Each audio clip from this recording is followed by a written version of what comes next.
트럼프 대통령은 한반도의 항구적 비핵화를 위해 김정은 위원장을 5월까지 만나겠다고 말했습니다. 남북 정상회담에 이어 역사상 첫 북미 정상회담이 열리게 됐습니다. 북미 정상회담까지 가시권에 들어오면서 북핵 문제 해결을 위한 대화의 입구는 이제 마련됐다는 평가도 나옵니다. 예, 지난 금요일이죠. 정의용 청와대 안보실장이 트럼프 대통령과 면담 직후에 백악관에서 발표를 했습니다. 금년 5월까지 김정은 위원장, 트럼프 대통령이 만나겠다고 했다. 이런 내용.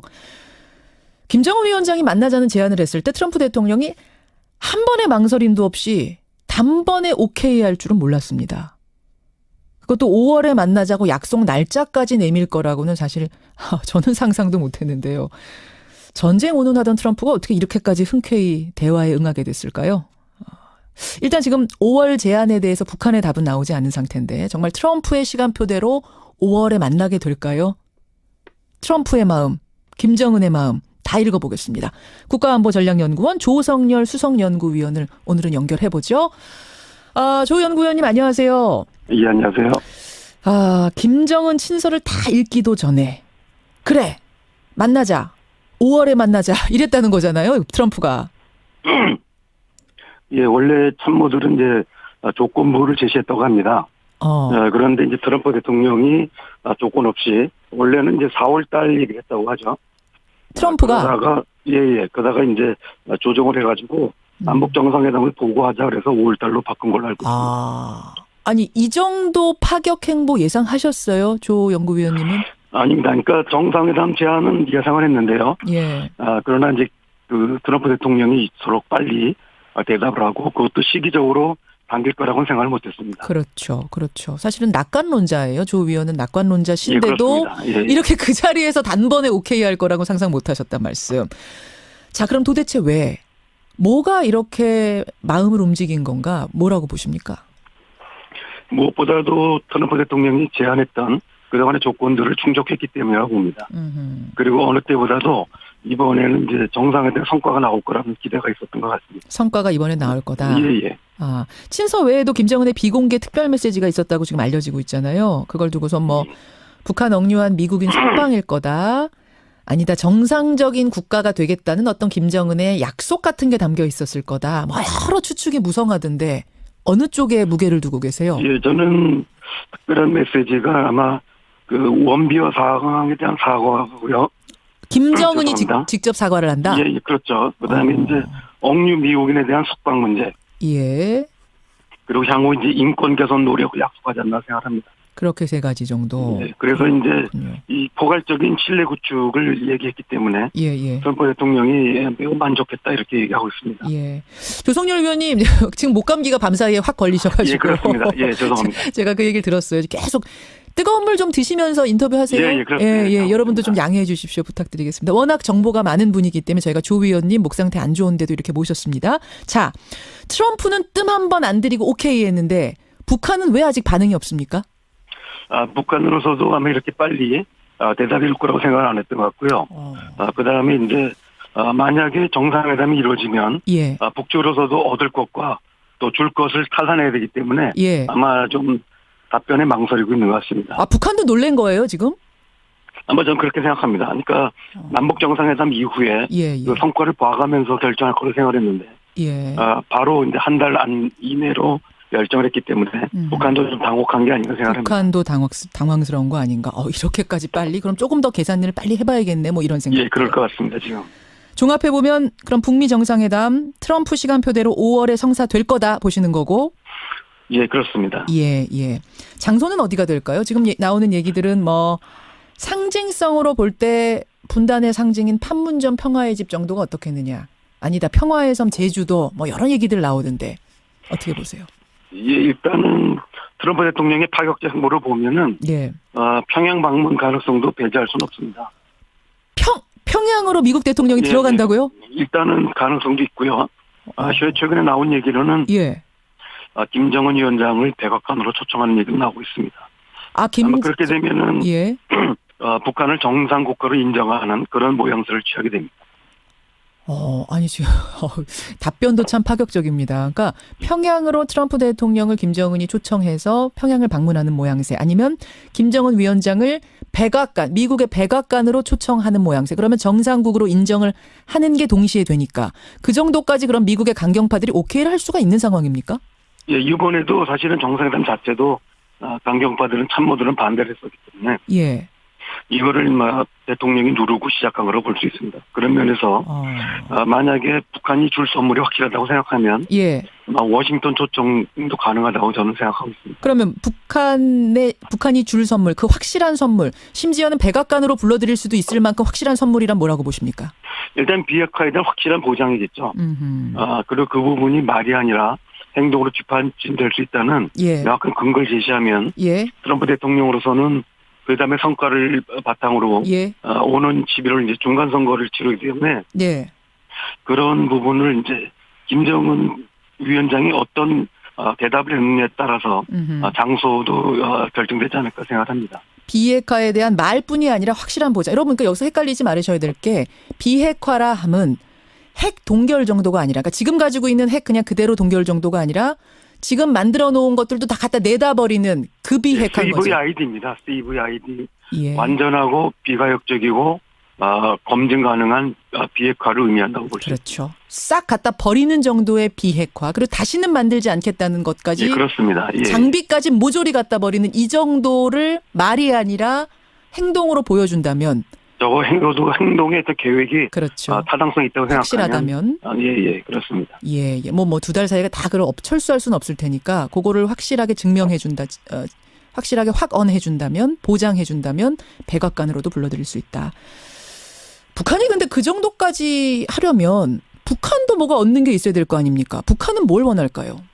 북한이 얘기하는 건 이제 아마 체제 안전 보장입니다. 그래서 이번에도 보면 군사위협 해소와 체제 안전 보장인데, 군사의 위협 해소는 이제 쉽게 해결할 수 있는데, 체제 안전 보장에는 이제 몇 가지 방법이 있기 때문에 이 부분에 대해서도 한국과 미국이 해답을 내놔야 된다고 생각합니다. 체제 안전 보장, 이건 늘 북한이 요구하는 거 아닙니까? 우리 체제, 우리 망하지 않게 보장해줘라 이건데, 북한이 비핵화에 대해서 그렇게 확실한 걸 내놔라라고 요구를 한다면 북한도 말뿐이 아니라 확실한 걸 원할 거 아니에요. 체제 안전 보장 관련해서. 뭘 줘야 됩니까? 그럼 뭘 해야지 확실하다고 그들이 느낄까요? 우리가 이제 지난 2005년 9.10 공동성명에서는 평화체제하고 이제 북미 수교를 얘기했었습니다. 그렇죠.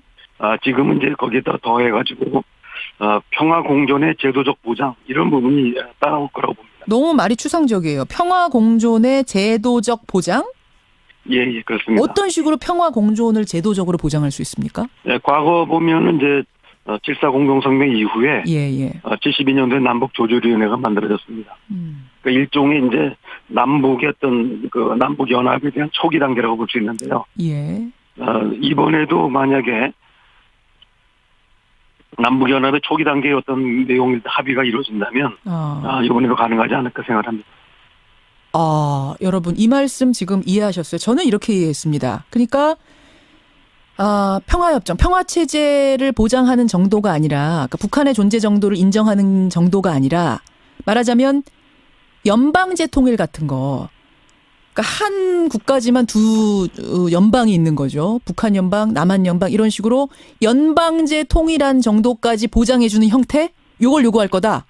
그러니까 이제 연방제는 표현을 안 쓸 거라고 보지만 일국양제나 이런 형태로 해서 그러니까 만약에 이제 남북이 사실상 대외적으로 하나의 국가적 모습을 띠게 되면 북한이 우려하는 이런 이제 미국에 의한 공격이라든지 또 핵 이런 부분에 대해서는 안심할 수 있다는 부분.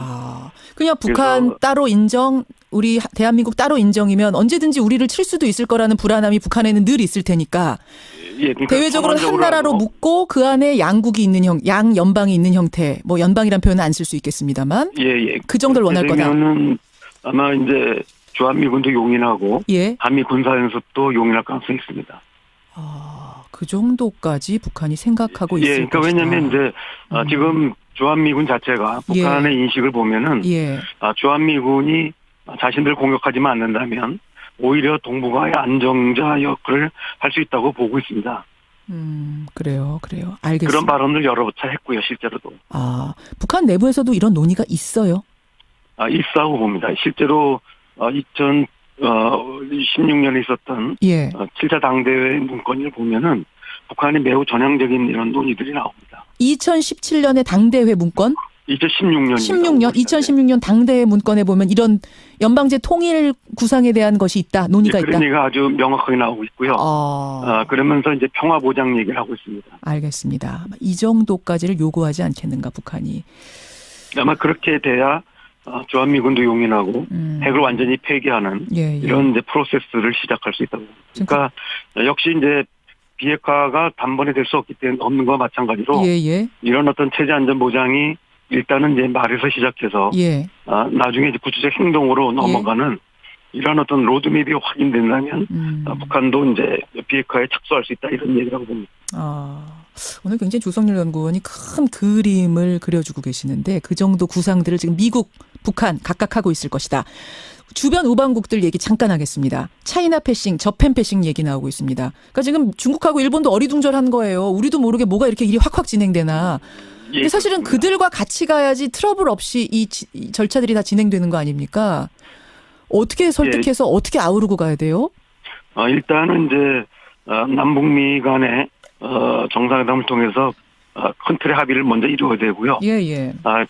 더해서 이제 중국과 일본이 한반도 문제 논의에 참여할 수 있는 이런 제도적인 장치를 고장해 준다고 생각합니다. 그런 면에서는 과거에 이제 육자회담 틀이 유용하다고 봅니다. 그래서 남북미 간에 협의할 수 있는 양자 내지 사자회담 그리고 이제 육자회담을 재개해서 여러 러시아나 중국, 일본이 참여할 수 있는 이런 논의를 보장해 준다면 이런 주변국들도 지지할 거라고 생각합니다. 3트랙으로 가는 거네요. 2자 회담, 그러니까 양자 회담, 4자 회담, 6자 회담, 3자, 4자, 뭐 6자 여러 틀로 병행해야만 성공할 수 있다, 이렇게 생각하고 있습니다. 조성열 연구위원님 오늘 목 상태도 안 좋은데 이렇게 인터뷰 응해 주셔서 감사드리고요. 너무 나빠서. 우리 청취자들도 양해해 주셨으리라 믿습니다. 고맙습니다. 감사합니다. 국가안보전략연구원의 조성열 수석연구위원이었습니다. 5.18 당시 헬기 사격은 없었다. 그걸 목격했다고 증언한 조비오 신부는 가면을 쓴 사탄이요, 성직자라는 말이 무색한 파렴치한 거짓말쟁이다. 지난해 4월이죠. 전두환 전 대통령이 회고록을 쓰면서 이런 대목을 넣었습니다. 전반적으로 논란이 많았지만 특히 이 부분은 많은 이들의 공분을 샀고요. 조비오 신부 유족들은 전두환 씨를 사자 명예훼손 혐의로 고소를 했습니다. 그런데요, 광주지검이 전두환 씨를 2차례 소환해서 이 부분과 관련돼 조사를 하려고 했지만 전 씨가 모두 다 불응을 했다고 합니다. 그러면서 이유를 적어냈는데 본인은 5.18과 관련이 없다, 이런 취지의 글을 남겼다고 하죠. 자, 이 얘기를 듣고 사자 명예훼손으로 고소한 고 조비오 신부 유족들 기분은 어떨까요? 만나보죠. 조비오 신부의 조카 조영대 신부 연결이 되어 있습니다. 조 신부님 안녕하세요. 네, 안녕하세요. 아니, 일단 그 회고록이요, 작년에 많은 논란 속에서 판매 금지 신청도 법원에 제기되고 그게 받아들여지고 저는 그렇게 알고 있었는데 지금도 서점에서 팔더라고요. 그러니까요. 어떻게 된 겁니까? 참 너무나 뻔뻔스럽고 가증스럽기까지 합니다. 저희가 그 5월 단체들, 그러니까 5.18 재단, 5.18 유가족회, 부상자회, 그리고 5.18 민주변호사회 등 이 5월 단체들이 지난해 6월 전두환 회고록의 출판과 배포를 금지해달라면서 광주지배부에 가처분 신청을 했는데요. 그 재단 등이 요청한 내용을 삭제하지 않고서는 도서를 출판하거나 발행, 배포, 광고해서는 안 된다고 판시를 했죠. 삭제하지 않고서는 판매해서는 안 된다라고 판결을 내렸어요. 그랬죠. 법원이 문제 삼은 부분만 삭제한 채 회고록을 재출간을 했습니다. 그렇게 해서 시중에 지금 풀려 있는 거군요. 자, 우선 그 책이 딱 4월에 나왔을 때 삼촌인 조비오 신부를 향해서 가면을 쓴 사탄, 성직자라는 말이 무색한 거짓말쟁이, 파렴치한, 헬기 사격 없었는데 왜 있었다고 거짓 증언을 했느냐라고 쓴 대목을 보고는 어떠셨어요? 당연히 분노가 일었죠. 이는 아직도 아물지 않은 광주의 상처를 더 한 번 헤집어 고통을 안기는 짓입니다. 또 그 관련하여서 위험을 무릅쓰고 증언했던 저희 삼촌 조비오 신부님에 대해서 그렇게 거짓말쟁이라면서 사자 명예훼손죄를 저질렀으니 뭐 당연히 유가족은 물론이고 예. 광주 시민들이 분노하지 않을 수 있겠습니까? 사실 그 헬기 사격은 국방부도 인정한 거 아닌가요? 그렇죠. 그렇죠. 그러니까 네. 1980년 5월 21일 전남도청 인근하고 광주천에서 헬기 사격이 이루어지는 걸 8곳에서 집단 목격을 했습니다. 그리고 27일 네. 새벽에는 전남도청하고 전일빌딩 중심으로 헬기 사격이 이루어지는 걸 6곳에서 또 집단 목격을 했는데 네. 이렇게 목격자가 있음에도 불구하고 조비오 신부님이 얘기한 것은 거짓말이다. 파렴치한이다. 사탄이다. 어떻게 이런 표현까지 쓸까? 저는 회고록에 이런 게 쓰였다는 걸 읽으면서도 눈이 의심스럽더라고요. 정말 기가 막히고 정말 통탄할 일이죠. 그렇죠. 뭐 피가 쏙 붙인다는 표현이 이때 적합한 용어가 아닐까 싶습니다. 전두환 씨한테 직접 혹시 항의해 보셨어요? 이 회고록 이 부분에 대해서? 안 했죠. 뭐 직접 말할 수 있는 현실도 아니고 제가 말한다고 회개할 사람이었으면 네. 그런 못된 회고록을 쓰지도 않았겠죠. 아하. 그래서 예. 저희는 법적으로 말할 수밖에 없는 것이죠. 그래서 법적으로 사자 명예훼손 혐의로 고소를 했습니다. 그런데 검찰에서 나와서 조사를 받으라고 했더니 지난달 22일, 27일 2차례나 소환 통보를 했지만 2차례나 불응했답니다. 신부님, 그 조사를 좀 해보셨어요? 이유를 알아보셨어요? 뭐 이미 다 보도에도 되었습니다마는 본인이 전혀 그 죄가 없고 자기가 그것에 대해서 진술할 여지가 없다. 또 심지어는 자기 건강상의 이유까지 들어가면서 출석에 이제 불응했던 거죠. 지난 2일 검찰에 의견서를 제출했는데 각자의 입장에 따라 다른 시각을 가질 수 있다면서 회고록에 대한 해석과 평가는 역사의 몫이라고 생각한다고 이렇게 주장을 했는데요. 아, 그런 의견서도 또 따로 제출을 했어요? 예. 3월 2일에? 예. 그래서 거짓 회고록에 대한 해석과 평가가 훗날 미래의 역사의 몫으로만 볼 일이 아니라 오늘 우리가 해야 할 몫이 아니겠습니까? 지금의 이 평가를 피해가려고 하는 이런 작태를 보이고 있죠. 그러니까 이게 언뜻 들으면 맞는 말 같지만 언뜻 들으면 일리가 있는 것처럼 보입니다. 각자의 입장에 따라 다른 시각을 가질 수 있다. 하지만 사실은 어불성설 말이 안 되는 거 아닙니까? 5.18 이 학살에 대해서 어떻게 이게 각자의 해석이 따로 나올 수가 있다는 건지 저는 이해할 수가 없네요. 너무나 그 명확한 증거들이 있고 그런데 물론이죠. 그게 어떻게 생각을 달리 가질 수 있는 것인가? 그 모순에 빠져 있는 그런 발언을 하고 있다고 생각합니다. 전두환 씨 뿐이 아니잖아요. 사실은 지난해 부인 이순자 씨가 우리도 5.18의 억울한 희생자다 이 얘기했던 거 기억나시죠? 예. 왜 웃으세요, 신부님? 웃음밖에 안 나옵니다. 정말 기가 차서요. 예. 그러게 말입니다. 예. 그래서 정말 자기가 희생 제물이라니 이 말이나 됩니까? 정말 오히려 정말 그렇게 거짓 회고록을 내놓고 자신의 엄청난 죄악에 대해서 완전히 그렇게 뒤엎으려고 하는 그런 모습이 참으로 파렴치한이지 어떻게 우리 거룩한 사죄를 이끌어서 파렴치한 거짓말쟁이라고 그러고 본인들은 5.18에 희생을 당한 거라고 이렇게 어떻게 그렇게 말할 수 있는지 참 정말 양심이 없는 사람들입니다. 파렴치한 거짓말쟁이 사탄이라고 조비오 신부를 지칭했는데 오히려 그렇게 말하는 당신들이 그런 것 아니요라고 속으로는 지금 말하고 싶으신 거예요. 그러니까요. 네. 지금 참으로 너무나도 안타깝습니다. 조비오 신부님이 하늘나라에서 지금 이렇게 본인이 평가되고 있고 전두환 씨에 의해 평가되고 있고 그걸 수사라고 하는데 수사에 응하지 않고 이 얘기를 듣고는 어떠셨을까 모르겠어요. 사실 조비오 신부님께서는 생전에 당신도 또한 한 인간이신지라 그 감정을 가지고 계시죠. 물론이죠. 그래서 전두환 이름 석자만 나와도 표정이 굳어지시고 또 한숨을 내쉬시곤 하셨죠. 전두환이 살아있을 때 자신의 죄악을 반성하고 그래서 5.18의 진상이 분명히 밝혀지기를 바라셨지만 한편으로는 회의적이셨습니다. 그러셨어요. 전두환은 회개할 사람이 아니다는 것이죠. 그럴 사람이 아니다. 그는 처음부터 악에 점령당한 또는 악의 도구로 지금까지 살아왔고 그렇게 악에 오염되어 있는 그가 회개하겠느냐는 것이죠. 그럼 저는 지금, 이제라도 예. 전 씨가 한 인간으로서 정말 뉘우쳤으면 좋겠습니다. 그러게요. 예. 예. 여기까지 말씀 듣겠습니다. 고맙습니다. 네, 안녕히 계세요. 예. 전두환 씨를 사자 명예훼손 혐의로 고소했죠. 조비오 신부의 조카 조영대 신부였습니다. 김성환의 행간 시사평론가 김성환 씨 나오셨습니다. 어서 오십시오. 네, 안녕하세요. 예, 소가 웃을 일이다. 박영선 의원이 변호인을 구할 돈도 없다라는 얘기에 전두환의 29만 원이 생각난다 그러셨어요.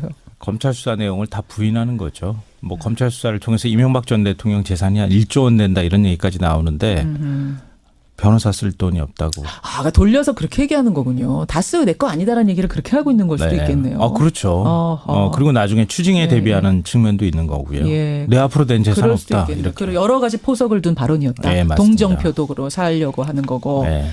알겠습니다. 9시 반에 포토라인에서 대국민 메시지 낸답니다. 무슨 말을 할까요? 무슨 말을 해야 된다고 보십니까? 여러분 의견 받으면서 행간 들어가죠. 문재인 대통령이 드디어 개헌의 시동을 걸었습니다. 예. 어제 국민헌법자문특위가 만든 개헌 초안을 보고받고 국회가 개헌안을 만들지 않을 경우에 다음 주 수요일인 21일 개헌안을 직접 발의하겠다고 밝혔습니다. 매주 수요일에 중요한 일들이 터지네요. 오늘도 그러게요. 수요일인데 네. 다음 주 수요일에 발의하겠다. 이 야사당은 관제 개헌이다. 시대착오적 개헌안이다. 일제히 지금 반발하고 있는 상황인데요. 예. 개헌의 시동건 문재인 대통령. 강하게 반발하고 있는 야당. 이 뉴스 행간을 좀 살펴볼까 합니다. 정부가 만든 개헌 초안을 한번 들여다보죠. 굵직굵직한 내용들이 많이 담겨 있네요. 예, 맞습니다. 가장 핵심적인 내용은 권력 구조겠죠. 현행 대통령제의 틀은 건드리지 않았고요. 예. 그 대신에 임기를 5년에서 4년으로 바꾸고 최대 1회에 한해서 연임이 가능한 4년 연임제를 선택했습니다. 연임제와 중임제가 다른 건 연임은 한 번 하고 반드시 그다음에 이어서 하는 것만 가능해요. 네. 쉬었다가 다시 도전하는 건 안 되는 거죠. 네, 그렇죠. 중임제는 그게 가능한 거고. 그러니까 중임제는 푸틴 대통령 같이 예. 그렇게 하는 게 가능하다고 생각하시면 될 것 같고요. 예. 연임제는 현직 대통령은 딱 한 번만 더 대선에 나갈 수 있다고 생각하시면 될 것 같습니다. 바로 이어서만 가능한 거. 네. 예. 그리고 대선 결선 투표제도 도입을 했는데요. 국민의 30-40%밖에 지지를 얻지 못한 대통령이 당선이 되는 일이 많았잖아요. 그렇죠. 그러니까 투표율 생각하고 득표율까지 감안을 하면 그렇게 된다는 건데요. 예. 이 대표성과 정통성의 문제가 많이 그동안 제기돼 왔었습니다. 근데 결선 투표제가 되면 결국엔 마지막에 남은 사람 둘이서 이 득표를 겨루게 되는 거니까 과반 득표를 얻은 사람이 나올 수가 있겠죠. 대선 결선 투표제도 도입하자. 그리고 유신잔재인 국가 원수란 표현도 없앴고요. 헌법에 수도 조항을 명시해서 수도 서울이 관습헌법이다 이런 논란을 아예 없애버렸습니다. 아하. 직접 민주주의 강화를 또 했는데요. 국회의원을 임기 중에 탄핵할 수 있는 국민 소환제, 예. 국민이 직접 헌법과 법률을 발의할 수 있는 국민 발안제 조항도 넣었습니다. 예. 개헌안 초안 이런 내용들을 보고받았습니다. 문 대통령. 그러자 야당은 강력히 반발하고 나섰습니다. 이 뉴스에 행간 이면 들어가죠. 첫 번째 행간은 공수가 완전히 뒤바뀌었다입니다. 어떤 식으로요? 그동안 개헌 얘기 나올 때마다 개헌을 가장 강력하게 요구해온 곳이 어디입니까? 국회. 그렇죠. 그렇죠. 개헌에 반대해온 사람은 현직 대통령. 그랬었네요. 예, 지금은 공수가 완전 뒤바뀌었죠.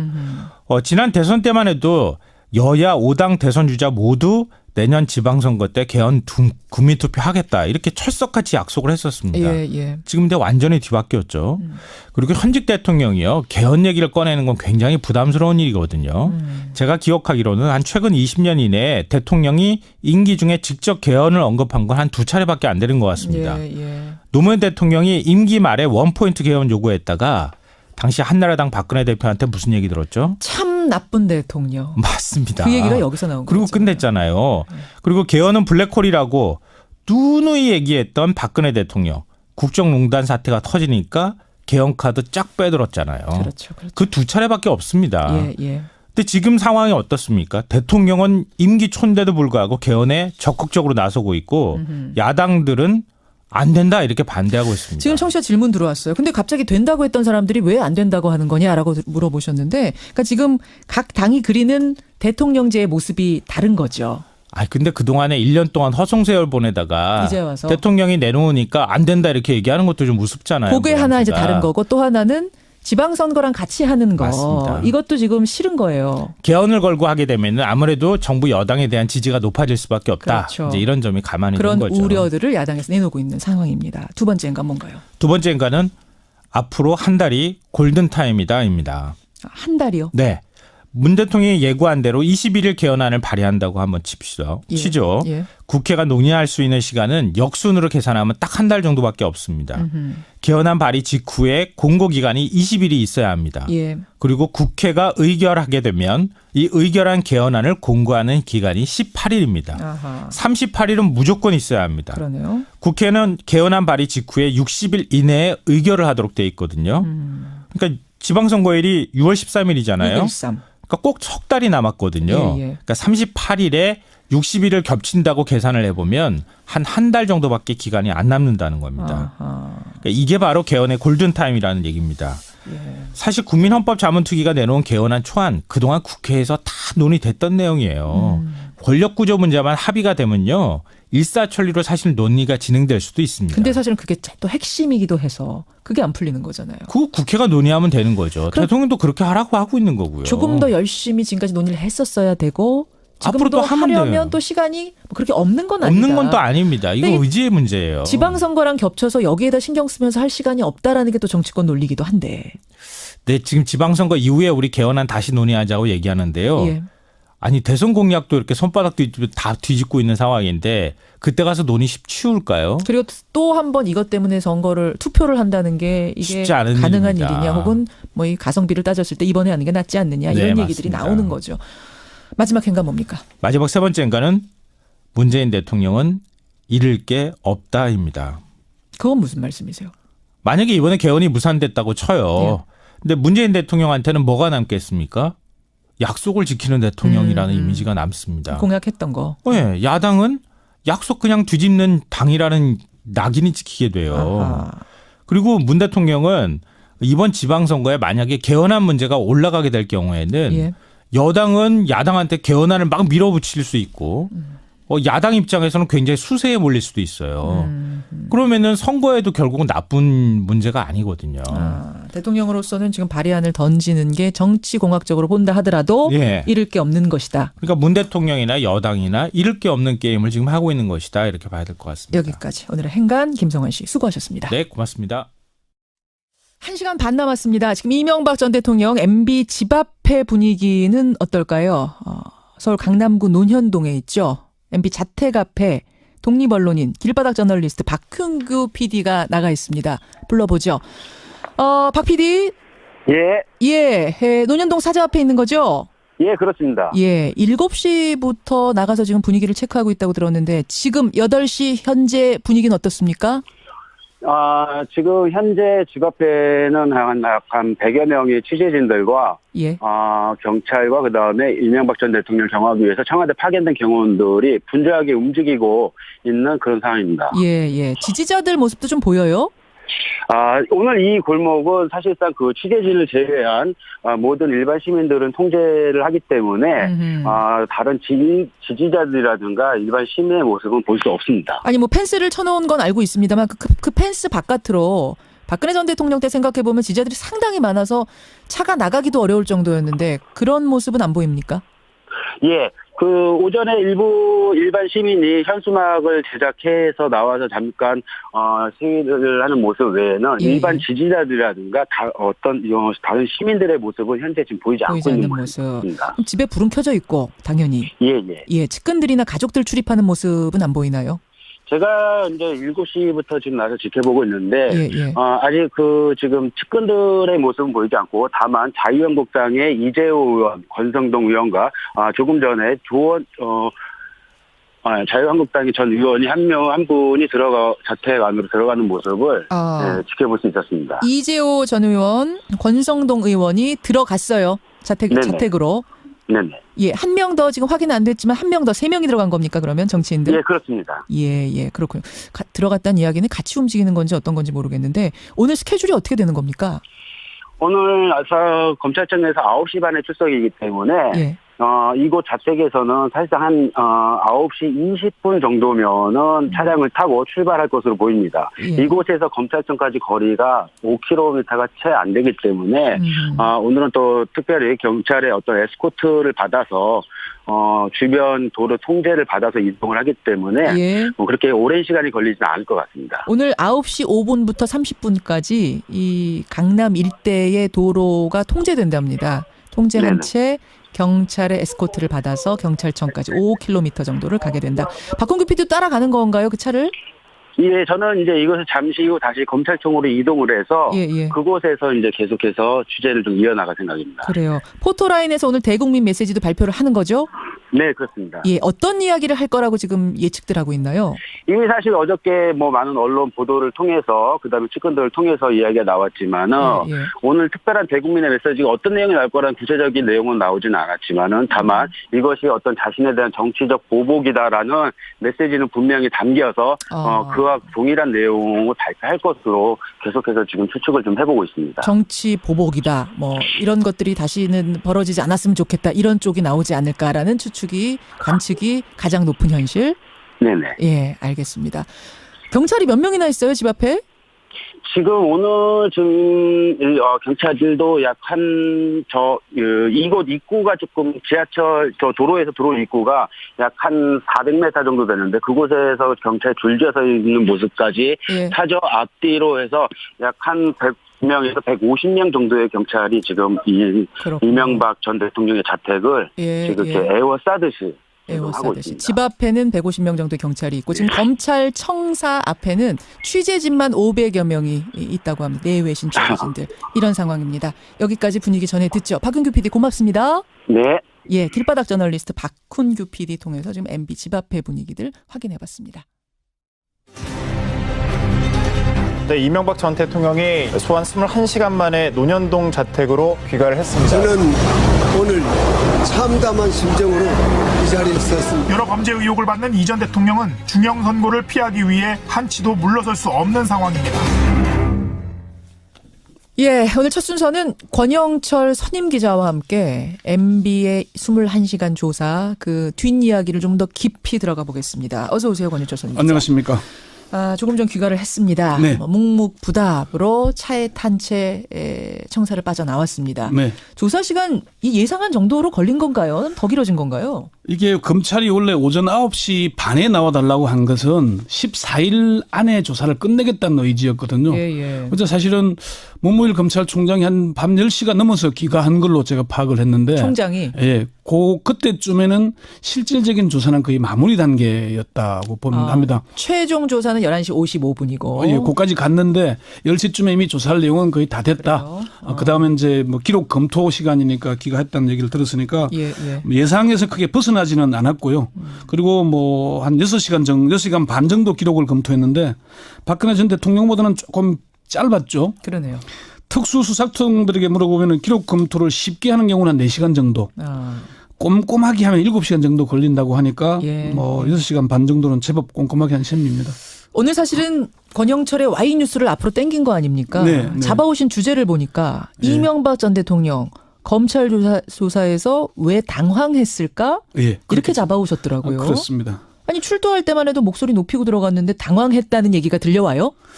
예, 제가 그렇게 취재를 했는데요. 아마 예상하지 못한 증거 자료들이 제출되면서 이명박 전 대통령이 상당히 당황했다 이런 얘기를 들었습니다. MB가 예상치 못했던 자료들, 증거 자료들을 검찰이 불쑥불쑥 내미는 통에 당황했다. 예. 통상 검찰이 피의자를 소환해서 조사를 할 때 수사를 통해서 수집된 증거 자료들을 다 내보이지는 않습니다. 예. 숨겨둔 카드가 있어야 재판에서 유죄를 입증하는 데 유리하지 않겠습니까? 그렇죠. 그런데 이제 이 전 대통령에게는 수집된 증거 자료들 상당 부분을 보여준 것으로 알려졌습니다. 검찰의 한 핵심 관계자는 원래 수집된 증거 자료를 다 보여주지 않고 이래도 모른다고 할 테냐 이 정도만 보여주는데 이번에는 많이 보여준 편인 걸로 안다. 왜요? 왜 이번엔 많이 보여줬어요? 워낙 뭐 이명박 전 대통령의 조사는 예정대로 갔다 그럽니다.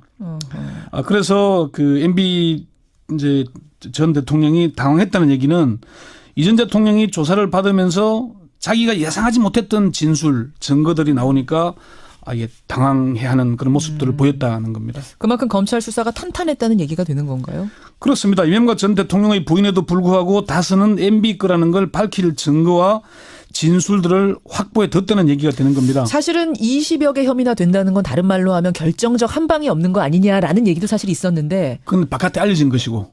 결국은 결정적 한 방이 있었던 거예요. 그러니까 철벽 같았던 이명박 전 대통령이 당황할 정도라면 검찰 수사가 상당히 깊이 있게 진행됐다는 걸 입증하는 것 되지 않겠습니까? 그러네요. 그래서 검찰 특수통 원로 법조인들에게 물어보니까 문무일 총장과 윤석열 검사장이 상당히 복이 있는 사람이다. 이런 얘기들까지 하더라고요. 복이 있다니요? 그 얘기는 수사가 예상과 달리 잘 풀렸다는 겁니다. 사실 다스 수사가 본격화되기 전까지만 해도 검찰은 이명박 전 대통령에 대해서는 구속영장은 검토조차 안 했던 것으로 이렇게 파악이 되고 있습니다. 검토조차 안 했다고요? 예. 원세훈 전 국정원장의 그 댓글 공작. 시작은 사실 댓글부터 시작한 거거든요. 그렇죠. 수사가. 그리고 국정원 특활비 문제가 이제 또 뚫리면서 이게 시작된 거 아닙니까? 예. 이때만 해도 전직 대통령에게 구속영장을 청구할 사안은 아니라고 봤다는 겁니다. 검찰의 한 고위 관계자는 국민들은 다스는 누구 겁니까? 운동을 벌이면서 관심을 나타내지만은 다스가 MB 거라는 걸 밝힐 방법이 없었다. 그런데 측근들이 줄줄이 불기 시작하면서 수사가 의외로 쉽게 풀렸다 이렇게 얘기를 했습니다. 그렇죠. 예, 이 전 대통령 검찰 조사에서도 다스는 자기 거 아니라고 계속 부인했답니까? 일관되게 부인한 것으로 파악이 됐습니다. 그래요? 검찰에서 이 전 대통령에 대한 조사가 평화롭게 진행됐다 이렇게 말을 했거든요. 이 말은 예상에서 벗어나지 않고 조사 내용을 둘러싸고 의견 대립이나 충돌이나 이런 게 없었다는 얘기가 되는 겁니다. 그러면 검사는 뭔가 결정적인 걸 들이밀면서 계속 묻는데 이쪽에서는 계속 그냥 모르쇠로 이걸 들이밀어도 뭐 당황은 하지만 어쨌든 모르쇠. 저걸 들이밀어도 모르쇠. 이렇게 끝난 거예요. 그러니까 검사는 묻고 이 전 대통령은 부인하고 검사는 또 묻고 이 전 대통령은 부인하는 그런 방식으로 진행됐다는 거죠. 아주 평화롭게 진행됐다. 예상에서 한치도 벗어나지 않았다. 이렇게 얘기하더라고요. 그렇군요. 자, 그러니까 전직 대통령이다 보니까 사실은 다른 피의자들처럼 추궁하고 이러기는 어렵잖아요. 그렇죠. 그러면은 저는 이제 궁금해지는 게 결정적인 증거들을 많이 들이밀어서 당황시킬 정도의 증거가 나왔음에도 불구하고 왜 끝까지 그건 내게 아니다. 난 하지 않았다. 부인하는 걸까요? 첫 번째는 그동안에 자신의 주장을 되돌릴 수가 없기 때문입니다. 이 전 대통령은 그동안 뭐 도곡동이 어떻다고요? BBK가 어떻다고요? 새빨간 거짓말입니다. 이런 얘기했죠. 새빨간 거짓말이라는 예, 그리고 재임 시절에는 도덕적으로 완벽한 정권이라고 했습니다. 했죠. 당시 SNS는 도덕적으로 완벽하다 그랬지만은 좀 그런 얘기가 있었죠. 그런데 여기서 지금 시인하면은 뭐가 되겠습니까? 본인이 새빨간 거짓말쟁이가 되지 않겠습니까? 그러네요. 두 번째는 아직도 현실을 제대로 인식하지 못하기 때문이 아닐까 그렇게 분석이 됩니다. 현실 파악을 못하고 있다? 예. 어제 출두할 때 대국민 메시지 들어보시죠. 저는 오늘 참담한 심정으로 이 자리에 섰습니다. 무엇보다도 민생 경제가 어렵고 한반도를 둘러싼 민생 경제 엄중한 한반도 상황. 이게 지금 검찰 조사받으러 가는 전직 대통령이 할 얘기는 좀 아닌 듯 하거든요. 그러게요. 국민들에게 심려를 끼쳐서 죄송하다. 검찰 조사 성실히 받겠다. 이게 그냥 원답 아니겠습니까? 자신이 왜 검찰에 소환됐는지를 모르는 것인지 애써 외면한 것인지 재임 시절에도 747 공약, 4대강 사업, 자원 외교 등등 사실 제대로 된 게 없다는 평가들이 많지 않습니까? 그렇죠. 예. 세 번째는 다스가 자기 것이라고 인정하는 순간 모든 혐의를 인정하기 때문입니다. 다스가 내 소유라고 인정하는 순간 한두 가지가 걸리는 게 아니죠. 이게 결정적 증거 이른바 스모킹건이 되는 겁니다. 300억 원대가 넘는 횡령과 이로 인한 탈세 그리고 삼성전자가 대납한 60억 원대의 뇌물수수까지 이걸 다 인정해야 되니까 본인으로서는 그냥 모르쇠 부인으로 일관할 수밖에 없는 처지 아닌가. 뭐를 들이밀어도 부인할 수밖에 없었던 이유 지금 짚어주셨어요. 그렇게 되면 구속영장을 청구할 가능성은 더 커지는 거죠. 그렇습니다. 뭐 사실 검찰은 다스 수사에서 성과를 거두기 전까지는 상당히 고심이 컸지만은 다스 문제가 풀리면서 검찰은 한결 가벼워졌다 얘기를 들었거든요. 그동안 핵심 측근들인 김백준 전 총무기획관, 김유중 전 부속실장, 김성호 전 다스 사장 여기에 장조카인 이동영 다스 부사장까지 이명박 전 대통령 수유라는 걸 인정한 것으로 이렇게 알려졌고요. 그렇게 인정을 한 상황에서 본인은 부인하고 있으면 부인을 하면 원래 구속영장을 더 청구해야 되는 거라면서 그냥 석방시킬 수가 없다면서요. 증거인멸 우려가 있으니까. 그렇죠. 사실 검찰 고위층에서는요. 소환되기 전에 다스는 내 거다. 뭐 사회 한원하겠다. 이렇게 나올까 봐서 상당히 긴장을 했다고 합니다. 그게 무슨 말이에요? 이명박 전 대통령이 다스가 내 거고 내 잘못이다라고 인정해버리면 구속영장 신청 못하니까? 수사진으로서는 상당히 당혹스럽죠. 오히려? 예. 그랬다 그러니까. 그래서 아마 이제 이 사안의 중대성, 전직 대통령이 100억 원대가 넘는 뇌물과 300억 원대가 넘는 횡령 탈세 이런 것은 중한 범죄 아니겠습니까? 물론이죠. 그리고 끝까지 자기 혐의를 인정하지 않는 부인하는 문제. 증거 인멸과 사안의 중대성 때문에 구속영장 청구는 불가피하지 않는다. 불가피할 것이다. 구속영장 청구야 검찰 맘이지만 이거를 발부할지 말지는 또 법원 맘이잖아. 그건 어떻게 보세요, 권 기자는? 아마 영장 청구는 빠르면 내일 늦어도 19일 안에 이루어질 텐데 법원으로서도 지금 박근혜 전 대통령이 구속돼 있죠. 부담스럽지만은 형평성 따져야 됩니다. 그리고 이명박 전 대통령의 측근들 다 구속돼 있죠. 그렇죠. 그 사안의 중대성이나 이런 걸 볼 때 측근들이 구속됐는데 책임자가 구속 안 된다. 말하자면 종범이 구속돼 있는데 주범을 과연 대통령이었었다는 이유만으로 구속 안 시킬 수 있겠는가? 그렇죠. 된다 쪽으로 무게를 두고 계시는군요. 지금 예단할 수는 없습니다만. 그게 법의 정의 아닐까 그렇게 생각합니다. 근데 이 전 대통령 측의 입장을 한번 보죠. 잠시 후에 저희가 2부에서 이재호 전 의원을 연결을 할 거긴 합니다만 여전히 정치보복이라는 입장이거든요. 그렇습니다. 전직 대통령이면서 중대한 범죄 혐의로 수사를 받고 있는데 그게 왜 정치보복인지 저는 잘 이해가 안 됩니다만은 이 전 대통령 측은 그런 입장을 바꾸지 않고 있습니다. 그렇죠. 어제 출두할 때 말 다시 잠시 한번 들어보시죠. 전직 대통령으로서 물론 하고 싶은 이야기도 많습니다만은 말을 아껴야 한다고 스스로 다짐하고 있습니다. 다만 바라건대 역사에서 이번 일로 이게 말을 아낀다는 게 내가 정치보복 얘기는 하지 않겠다. 이런 뉘앙스죠. 제가 이따가 이재호 전 의원한테 한번 물어볼게요. 말 아낀다고 하는 그 말줄임표 안에는 뭐가 들어있었던 건가? 권 기자가 보기에는 정치보복이라고 나는 생각한다라는 말을 하고 싶었던 게 아니냐? 예, 그게 이제 지난 1월 17일 기자회견에서 정치 공작이요 정치보복이라고 얘기했거든요. 그 얘기도 다시 한번 들어보시죠. 적폐청산이라는 이름으로 진행되고 있는 검찰 수사에 대하여 많은 국민들이 보수를 괴멸시키고 또한 이를 위한 정치 공작이자 노무현 대통령의 죽음에 대한 정치 보복이라고 보고 있습니다.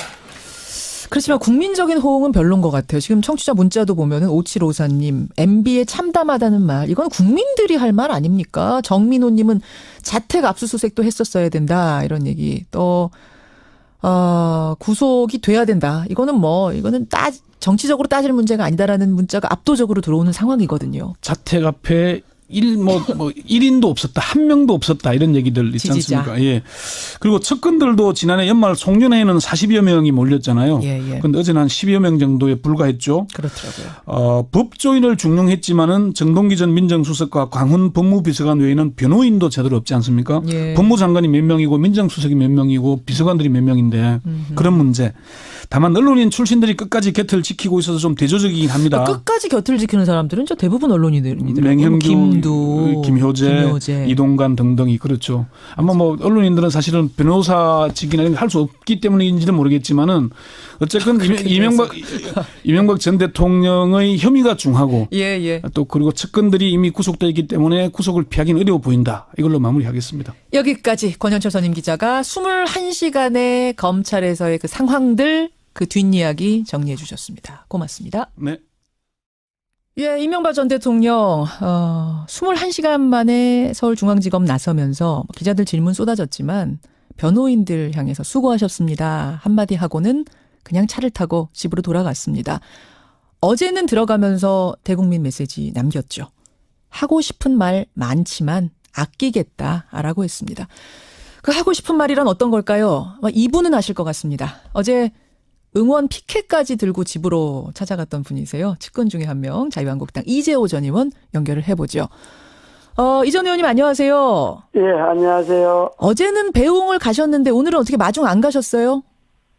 오늘 아침 시간이 좀 애매해서 이제 오후에 가봐야지. 오후에 집으로 찾아가시려고요?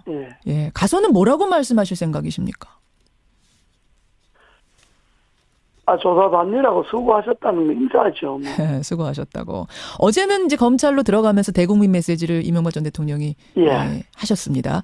할 말은 많지만 아끼겠다. 그래서 많은 분들이 궁금해하셨어요. 하고 싶은 말이란 게 도대체 뭘까? 하고 싶은 말이 한두 가지겠습니까? 그 우리가 볼 때도 우리 같은 사람도 하고 싶은 말이 많은데 당사자가 지금 이 일이 발단이 돼서 제일 처음에 댓글부터 시작해서 8개월 동안 끌고 왔지 않습니까? 그렇죠. 그리고 이 일이 당장 뭐 현행범으로 일어난 것도 아니고 이미 재직 전에 2007년도 대선 경선 때부터 시작해서 그 10년 전의 일부터 지금 들추어서 하는 것 아닙니까? 그리고 본인뿐만 아니라 본인의 가족, 뭐 주변의 비서들, 뭐 하여튼 본인이 재임 중에 있었던 뭐 청와대 행정관들 해서 주변에 큰 수많은 사람들을 불러다가 조사하고 뭐 협박하고 뭐 그렇지 않겠습니까? 이제 그런 과정을 지켜보면서 이게 문재인 정권이 민주주의를 사랑하는 그런 민주적 정권인데 검찰이 하는 짓을 보면 이거는 민주주의를 파괴하는 정권처럼 돼 보이잖아요. 아, 민주주의를 파괴하는 행동으로까지 지금 보세요. 이 검찰의 저는 그렇게 봅니다. 검찰한 행동이.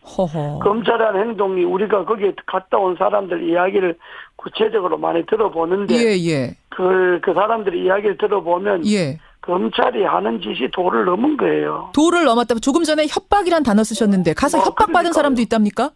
아, 있죠. 예를 들어서 당신 이거 시인 안 하면 당신 집어넣는다든지 이거 시인하면 당신 내준다든지 뭐 이런 이야기들이 협박 아니겠어요? 그런 이야기를 누가 듣고 왔다고 합니까? 당신 이거 들어갔다 온 사람들이 그런 이야기 하는 사람들이 한두 사람이 아니죠. 그러면 진짜가 아닌데 시인하라고 협박을 했다는 거예요? 아니면은 그런 것도 있고.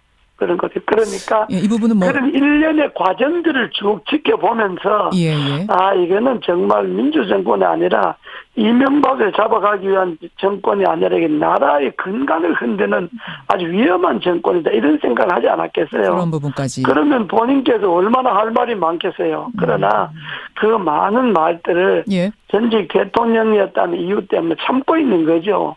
그 이야기를 하신 것 아니겠어요? 알겠습니다. 지금 이재호 의원께서 검찰 조사 과정에서 이러이러한 일이 있었다라고 말씀하신 거는 검찰로부터 뭐 확인은 저희가 할 수가 없는 거니까 일단 주장인 것으로. 나도 검찰 보고 당신들이 이렇게 했나 확인할 수는 없지만은 갖다 놓은 사람들이 이야기를 들은 게 그렇다. 들으셨어요. 직접 들으셨다. 알겠습니다. 자, 그렇게 일단 듣고. 정치보복이라는 게 그러니까 지금 정치보복 수준이 아니라 민주주의 파괴라고까지 말씀하셨는데. 저는 정치보복이 이게 너무 지금 이 정치보복이라는 게 잔인한 정치보복이잖아요. 그런데요, 이 의원님. 이게 보십시오. 정치보복이라 함은 없는 죄를 만들어서 뒤집어 씌울 때 정치보복이라고 지금 보면 핵심 측근들이 한두 명이 아니라 줄줄이 자백을 하고 있는 상황. 정치보복이라 하면 일단 저 사람을 잡아가야 되겠다는 표적을 세워놓고 그 표적에 대한 모든 기획을 뭐 10년들, 20년들 주변에 전부 기획을 해갖고 결국 그 사람을 잡아가는 거. 이게 표적 수사고 이게 보복 수사 아닙니까? 처음에 댓글 나왔을 때 뭐라 그랬습니까? 여당에서. 이명박이 타켓이다. 이명박이 잡아가야 일이 끝난다. 그러니까 처음 지금 댓글은 흔적도 없었지 않습니까? 댓글과 뭐 대통령 관계는 흔적도 없는데 처음에 댓글 나왔을 때 이미 표적을 여권에서는 이명박을 세워놓고 이거 하다 안 되니까 저거 하고 저거 하다 안 되니까 저거 하고 이렇게 결국은 잡아가는 걸로 조사를 하는 것이 이게 정치 보복 아니고 뭡니까? 이재호 의원님, 뭐 지금 워낙 청취자들의 질문이 많이 들어와서요. 제가 일단 입장을 듣고 좀 반론을 하는 걸로 하겠습니다. 정치 보복이라고 하면 없는 죄를 만들어서 뒤집어 씌우는 거 그런 게 정치 보복인데 지금 보면 핵심 측근들 다른 사람도 아닌 핵심 측근들이 줄줄이 결정적인 진술을 했습니다. 김백준 집사라고 불렸던 김백준 총무기획관, 또 비서로 일했던 김희중 부속실장, 게다가 다스의 김성우 사장까지 줄줄이 다 이게 이명박 전 대통령이 시켜서 한 것이다. 다스 주인 이명박 대통령이다. 이렇게 얘기하고 있는데 그럼 그분들이 거짓말을 하고 있는 걸까요? 말씀을 아주 잘하셨는데요. 그 사람들이 말이라는 게 말밖에 없지 않습니까? 그 사람들의 말을 뒷받침할 수 있는 증거가 있나요? 다스가 이명박 거라 그런다면 예를 들어 다스가 주식회사잖아요. 주식회사지 않습니까? 다스가? 맞습니다. 그럼 주식회사의 주인이 되려면 주식이 있어야죠.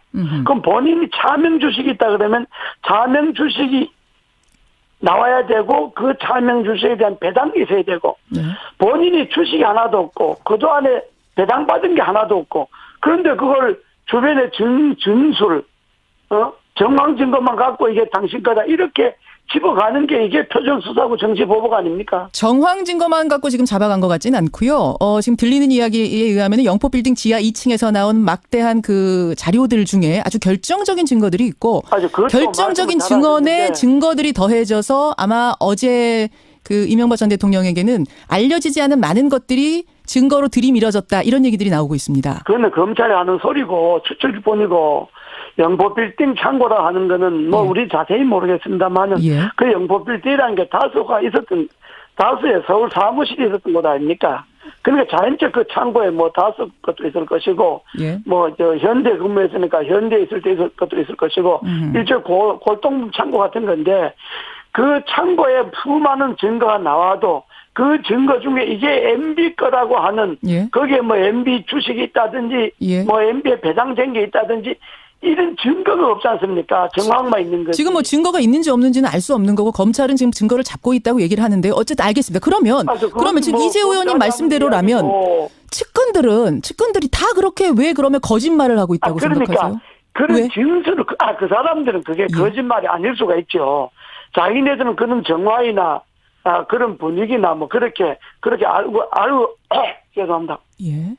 알고 있다고 말할 수 있지만은 문제는 그 말을 뒷받침할 수 있는 법적 증거가 없잖아요. 아니 그 없는 걸 뒤집어 씌우니까 그게 정치 보복이 그 증거가 있는지 없는지는 아마 검찰이 지금 뭐 자료를 갖고 있다고 하니까 그건 보면 알 일이고요. 일단은 그 말씀대로라면 그럼 김백준 뭐 원세훈 국정원장도 MB 지시 받아갖고 나는 특활비 넘겼다고 하고 그걸 김희중 실장은 받았다고 MB 지시로 받았다고 하고 이런 것들이 왜 다 거짓말을 할까? 사회자께서 언론인이 공정하게 하셔야지 그게 MB라는 걸 전제로 해놓고 내인데 뒤집어 씌우지 말하면 됩니다. 아닙니다. 집근들의 말을 지금 인용하고 있는 공정하게 이야기해야지 그걸 이미 선입견을 갖고 MB라는 선입견을 갖고 증언 주변 사람들이 진술을 갖다 들이밀면 그게 공정한 언론인이 자세가 아니죠. 제가 그런 게 아니고 저는 측근이 아닌데 측근들이 왜 이럴까 저는 그게 궁금해서.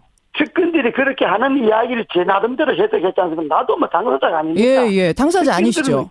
측근들은 그렇게 말할 수 있다 이거예요. 내 말은 말할 수 잘못 알아서 그분도 잘못 알아서. 측근들이 말할 수 있는 증거가 없잖아 이거예요. 증거가 없다. 알겠습니다. 이건 뭐 그 말인데 그걸 아니라고 자꾸 우기니까. 검찰은 또 있다고 하니까. 검찰은 증거가 있다고 하니까. 검찰 이야기인 거고 검찰 이야기를 제가 지금까지 검찰 조사를 옛날에 뭐 정치 검찰 지금이나 옛날에는 똑같은데 수십 번 받고 제가 5배는 구속된 사람들입니다. 검찰의 행태를 내가 알아도 더 잘 알죠. 알겠습니다. 그렇지 않습니까? 말씀에 의하면 그러니까 측근들이 다 그렇게 얘기하는 건 잘못 알고 있어서 그런 거다. 지금 증거가 없다 그리고. 아니라 그렇게 말할 수 있는데 그렇게 말할 수 있는 증거 자료가 제시하는 게 없잖아요. 그걸 뭐 검찰이 국민들한테 미리 제시하진 않으니까요. 알겠습니다. 두고 보죠. 증거가 있는지 없는지는 두고 보면 될 것 같습니다. 공개 라디오에 날 불러놓고 싸우려고 그런 거 아니잖아요. 그럼요. 제가 이재호 의원하고 난 일도 못하게 만들어놓고. 아이고 그러게 말입니다. 이재호 전 의원님 뭐 제가 워낙 잘 아는 분인데. 자 그러면 말입니다. 김두호 전 홍보수석이 저랑 인터뷰하면서 뭐라고 하셨냐면 이거 이전 투구 해보자는 거냐 이런 말씀하셨어요. 즉 반전의 카드가 있는 것처럼 말씀하셨거든요. 지금 뭐가 있습니까?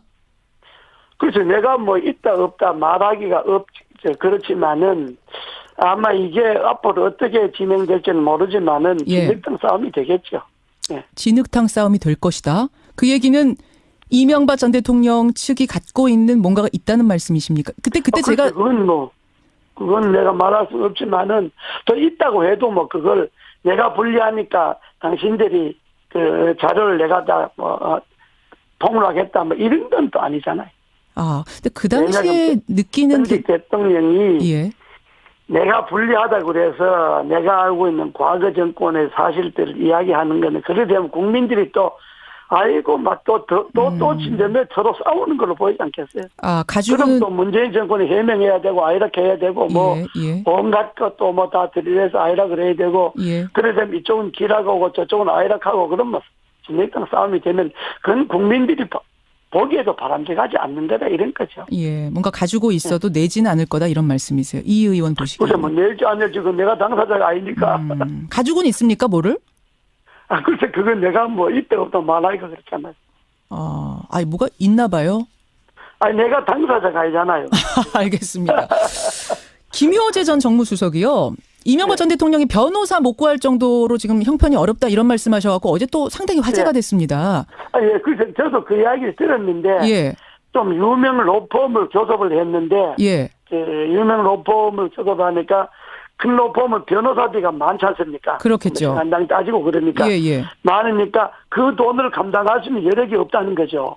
근데 어제 그 말씀을 듣고 전두환 전 대통령이 이야기하더라고. 29만 원밖에 내가 없다라고 했던 것이 떠오른다는 국민들이 너무 많았어요. 뭐 그렇게 생각할 수 있겠죠. 그러니까요. 알겠습니다. 예. 그냥 일반적으로 뭐 그렇게 생각할 수도 있겠는데 그러나 그렇게 생각하는 것하고 실제적 진실하고는 또 다르잖아요. 실제로 그 유수 변호사를 구하기에는 실제로 돈이 없었다 이 말씀. 뭐 로펌에서 교섭을 했는데 안 됐다는 이야기 들었어요. 안 됐다는 이야기. 예. 이재호 전 의원님, 근데 지지자분들은 다 어디 간 겁니까? 어제 사실은 박근혜 전 대통령 검찰 나갈 때하고 모습이 좀 비교가 돼가지고 지지자들 다 어디 가셨냐 이런 얘기들 많이 했는데. 그 몇 가지 이유가 있는데요. 저희들 스스로도 지지자를 동원하지 않았고 왜냐하면 또 본인께서 뭐 조용하게 가겠다 뭐 이런 입장이셨기 때문에 굳이 뭐 지지자들을 많이 동원하거나 뭐 이렇게 할 필요도 없었지만은 또 하나는 이게 뭐 당장 박근혜 대통령처럼 전직이 있다가 잡혀가는 게 아니고 이미 대통령 지난 지가 막 5, 6년 지났지 않습니까? 예, 그렇죠. 5, 6년 지났는데 또 그 지지자들을 그 아침에 뭐 또 나오라 하기가 좀 그렇잖아요. 알겠습니다. 30초 남았습니다. 본인께서도 원하지 않았고. 예, 구속될 거라고 보십니까? 저는 뭐 그렇게 보지 않습니다. 구속 영장은 신청이 되더라도 발부하지 않을 것이다 법원이. 나는 뭐 영장 신청도 그렇고 전직 대통령인데 어쨌든 5년 동안에 한 나라를 맡았고 많은 그 나라를 위해 많은 일도 있었는데 개인 비리 몇 개 갖고 그것도 본인이 부인하는 비리 갖고 구속영장까지 치겠다. 그럼 진짜 그건 정권도 아니죠. 알겠습니다. 이 부분에 대해서는 또 제가 좀 질문드릴 게 많지만 오늘은 여기까지. 근데 질문은 좋은데 나하고 싸우려고는. 싸울 생각 전혀 없어요. 이재호 전 의원님. 저 잘 아시잖아요. 예, 싸울 생각 전혀 없고 저는 청취자들이 하시는 질문, 검찰에서 나온 반론들 중립적인 입장에서 전달했다는 거 말씀드리고요. 고맙습니다. 저도 잘합니다. 예, 고맙습니다. 예. 자유한국당 이재호 전 의원이었습니다. 김성환의 행간 시사평론가 김성환 씨 나오셨습니다. 어서 오십시오. 네, 안녕하세요. 어제 이재호 전 의원 인터뷰 들으셨어요? 가면서? 네, 들었어요. 엄청난 화제, 하루 종일 화제. 화제가 되게 말씀하시더라고요. 지금 아침까지도 화제. 그러니까 최동영 팀장도 들으신 거예요, 그거를. 듣고. 아니, 나만 그렇게 얘기했으면 또 모르는데 지금 일제히 다 참고인들이 다 쓴 MB 거라고 얘기하고 있는 그 상황에서 이 전 의원은 얼마나 아쉽길래 그렇게 우리가 다 몰라서 그렇다고 얘기하십니까? 서운한 거예요. 아니, 이게 상황이 다스가 무슨 신앙도 아니고요. 아니, 모든 국민이 다스는 누구 겁니까? 이렇게 묻고 있잖아요. 말도 안 되는 얘기를 지금 하고 있어요. 아이고, 보겠습니다. 예, 검찰이 또 어떤 증거들 갖고 있는지, 증언은 얼마나 단단하게 나왔는지 좀 지켜보기로 하죠. 행간, 뭐 가지고 오셨습니까? 남재준, 이병기, 이병호, 이 박근혜 정부 시절 국정원장 3명이 어제 나란히 법정에 섰습니다. 어제요? 이 재직 시절 국정원 특수활동비를 박근혜 대통령에게 상납한 혐의로 재판을 받기 위해서인데요. 그런데 정직 국정원장 입에서 배신감이란 의외의 단어가 튀어나왔습니다. 배신감. 네, 박근혜 대통령에게 배신감 토로한 전직 국정원장. 이 뉴스의 행간을 좀 살펴볼까 합니다. 이게 그러니까 대통령의 최측근 국정원장, 특활비까지 갖다 바쳤던 국정원장 입에서 나온 말이라고는 믿을 수 없을 정도더라고요. 저도 정말 이런 단어를 사용했나 이렇게 생각이 될 정도였는데요. 국정원장은 정보기관의 수장이잖아요. 그럼요. 그만큼 중량감 있는 인사가 임명이 되고요. 그 누구보다 입이 무거워야 하는 사람들입니다. 그런데 그런 국정원장 입에서 배신감이란 말이 나왔다. 그것도 자신이 모셨던 대통령에 대해서 그렇죠. 배신감이란 단어가 나왔다. 네. 이건 보통 일이 아니란 거죠. 맞습니다. 그 주인공은 이병기 전 원장인데요. 이 푸른색 수의를 입고 재판정에 나와서 특활비를 상납한 이유를 이렇게 말했습니다. 제대로 된 국가 운영을 위해 쓰였으면 하는 기대가 있었기 때문인데 기대와 반대로 된 것에 대해 안타깝게 생각하고 심지어 배신감까지 느낄 정도였다. 그러니까 내가 상납을 한 건 맞지만 국가 운영을 위해서 보태 쓰십시오라고 한 거지. 그런 취지였는데 이렇게 미용하고 뭐하고 이렇게 쓸 줄은 몰랐다. 맞습니다. 이 얘기를 하고 싶어요. 그래서 배신감을 느꼈다는 거예요. 이병호 전 원장은 내가 아닌 다른 사람이 원장이었더라도 이 자리에 섰을 거다. 그러면서 제도적으로 뭔가 문제가 있는 것이다. 이렇게 제도 탓을 했고요. 남재준 전 원장은요? 입을 굳게 닫았습니다. 남재준 원장은. 네. 자, 배신감 토로하고 제도 탓하고 입을 닫고 전직 국정원장들 어제 재판정에서의 모습들 행간 들어가 보죠. 첫 번째 행간은 언뜻 그럴듯해 보이지만 말이 안 되는 말이다입니다. 말이 안 되는 말이요? 네. 이병기 전 원장 말 뭐 언뜻 들으면 그럴 수 있겠다 싶습니다. 예. 박근혜 전 대통령이 특활비 좀 가져오라고 했더니 예. 국가 운영을 위해서 쓰겠거니 믿었다는 거 아니에요? 그렇죠. 알고 봤더니 미용시술에 썼더라. 진짜 배신감 느꼈다. 정말 이 말이 맞을까요? 이 말을 이병기 원장이 했다는 점에서 저는 말이 안 된다고 생각합니다. 왜 그렇습니까? 왜냐하면요. 2014년 7월 국정원장에 발탁이 됐어요. 예. 원래 외교관 출신이잖아요. 맞습니다. 이때부터 특활비를 자기 스스로가 상납을 했습니다. 그런데 이듬해 3월 대통령 비서실장 자리까지 올랐어요. 예. 한마디로 돈을 상납하던 자리에서 돈을 상납받는 자리까지 올라갔다는 얘기입니다. 그러네요. 그러니까 이 전 원장이 비서실장 시절에 박근혜 대통령이 이병호 원장한테 돈을 받았거든요. 예. 그렇다면 최소한 대통령한테 상납된 돈이 국정원이 상납한다는 사실도 알고 있었을 거고 어디에 쓰였는지 최소한 눈치는 채고 있었을 거라는 얘기입니다. 그러니까 뒤늦게 배신감 얘기를 한 것은 나는 사실은 몰랐습니다. 사법 처리 받지 않기 위한 전략이라고 봐야 된다는 자기 거죠. 보호책 아니냐. 네, 맞습니다. 전략적으로 나온 단어 아니냐라는 생각이 드셨다는 네. 말씀. 그래요. 두 번째 행간은요? 두 번째 행간은 그럴듯한 모범 답안이 나왔다입니다. 모범 답안이 나왔다? 사실 이 특활비 문제는 지금 이명박 대통령도 걸린 문제잖아요. 네, 그렇죠. 거기에 답안이 나왔다고 생각하세요? 맞습니다. 박근혜 전 대통령 뇌물 재판은 지금 보이콧하고 있으면서 특활비 재판에는 또 응하고 있잖아요. 예. 이른바 호위무사로 불리는 유영하 변호사를 선임해서 재판에 대비하고 있습니다. 맞습니다. 그럼 박 전 대통령은 재판에서 뭐라고 주장할까요? 저는 이명박 전 대통령이 아주 그럴듯한 모범 답안을 내놨다고 생각합니다. MB가 모범 답안을 내놨다고요? 네. 어떤 거요? 검찰 조사에서 17억 5천만 원 특활비 받았다는 거 혐의 추궁받지 않았습니까? 예. 나는 모릅니다. 측근들이 받아서 난 잘 모릅니다.